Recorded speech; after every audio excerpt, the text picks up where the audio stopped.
E aí, pessoal, tudo bem? Prova de redação do Enem chegando e nós, pensando nisso, queremos dar umas dicas para vocês de como fazer uma redação mais estratégica e mais organizada para o Enem. A gente sabe que uma das competências mais difíceis para o Enem é a competência 3, porque além de ser observado nessa competência a sua capacidade de articular informações, o seu texto precisa ser tanto estratégico quanto original. E um dos elementos essenciais para que isso aconteça é ter uma introdução muito bem estruturada, muito bem organizada, contextualizada e com argumentos já pré-definidos, né? Nós precisamos mostrar na nossa introdução que nós temos um projeto de texto estratégico e que esse projeto de texto indica que nós já traçamos desde o início aquilo que é essencial para o entendimento do nosso texto. Pensando nisso, nós vamos construir com vocês uma introdução padrão. Vejamos então os elementos que são essenciais em uma introdução padrão.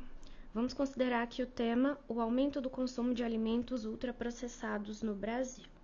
É muito incomum que nós encontremos em redações nota 1000 introduções que contextualizam o tema a partir de um repertório sociocultural.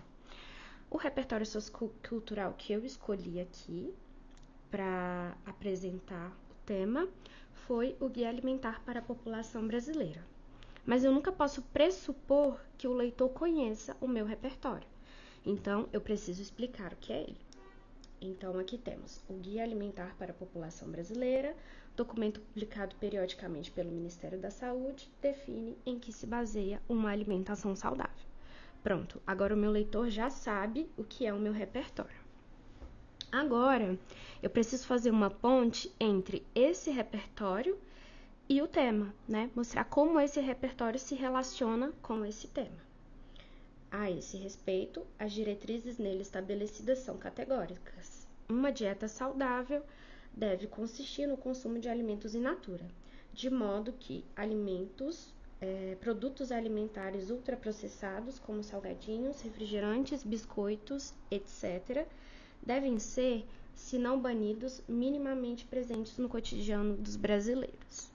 Beleza, agora eu já articulei todas as palavras-chave do tema e está clara a relação entre o meu repertório e o tema, né? Agora eu preciso definir a minha tese e as minhas estratégias argumentativas. Fiz a marcação da passagem do repertório para a minha tese.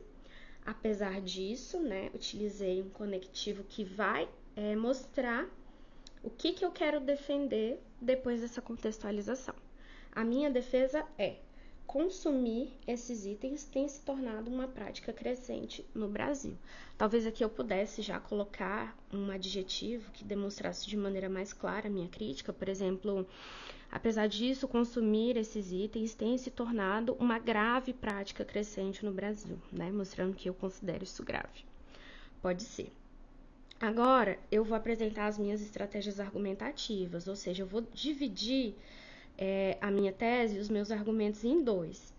E eu posso fazer isso de diferentes formas. Eu posso utilizar duas causas, eu posso utilizar causa e consequência, por exemplo. Nesse caso, eu escolhi falar de causa e consequência.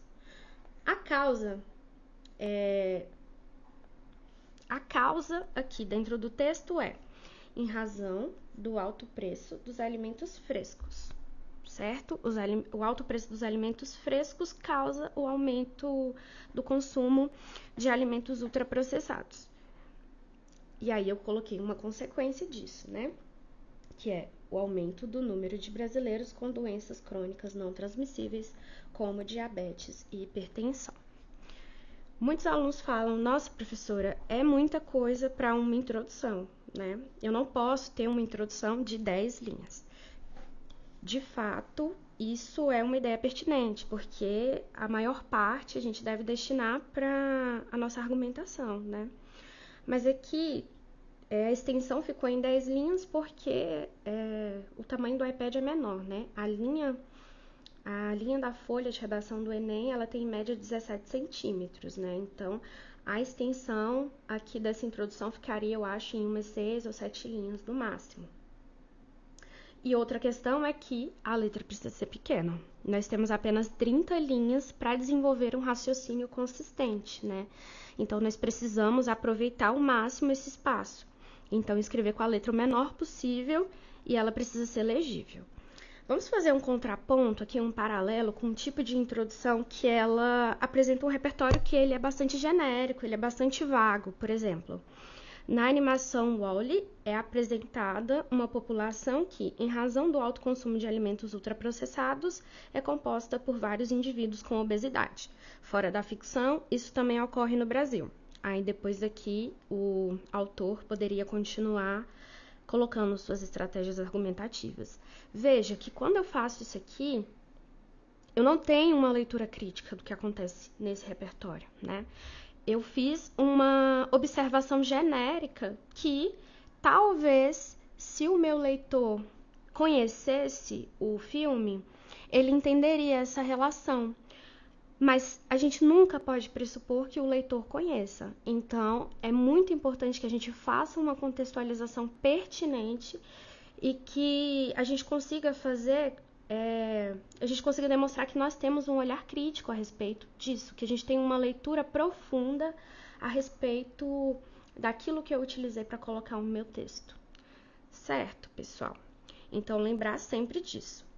Contextualização, dizer o que é esse repertório, fazer uma ponte entre repertório e tema e depois marcar uma tese clara com 2 linhas argumentativas.